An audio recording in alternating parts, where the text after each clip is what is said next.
The water was poison. Camp Lejeune Part 1. For more than 30 years, military families at Camp Lejeune drank, cooked, and bathed in toxic water, and nobody told them. This is the story the government hopes you never fully pay attention to. Camp Lejeune, North Carolina, 1953 to 1987. For decades, the families of Camp Lejeune drank, cooked, and bathed in water laced with toxic chemicals while serving their country. Congress finally admitted this failure in 2022 when it opened a narrow path to justice through the Camp Lejeune Justice Act. Lawmakers promised sick veterans and grieving families that they would no longer be told to wait their turn while they buried their dead. 4 years later, the government's lawyers are doing exactly that. They have turned time into a weapon. Every month of delay means more funerals, more foreclosures, and more children dropping out of college to keep their families afloat. I know one of those families. A disabled veteran lost their spouse to Camp Lejeune-related kidney cancer. The paper trail is exhaustive. Military orders, housing records, medical files, expert opinions, all point to the same conclusion. There is no serious doubt why this person died. But the death of a spouse was only the beginning of the loss.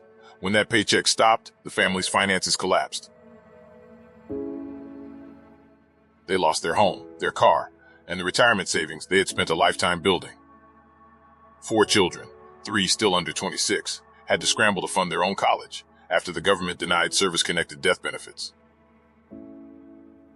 The surviving spouse, 100% disabled and now fighting a separate, unrelated cancer, has been left to navigate a bureaucratic maze that moves at a glacial pace.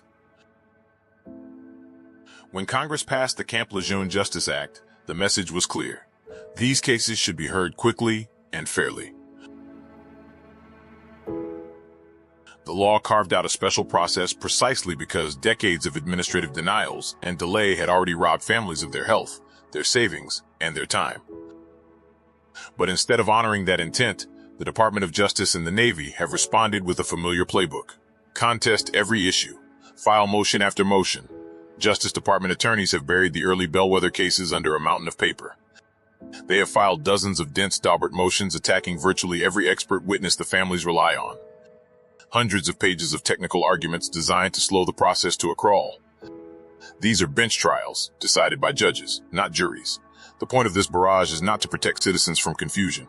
It is to push real trials and real settlements further into the future. That was the promise Congress made. In the next part, I will show you how the government turned time itself into a weapon against the very people it poisoned. Congress promised justice in 2022. Part 2, Time as a Weapon, coming soon. Demand justice now. Camp Lejeune victims are dying. Call your member of Congress today.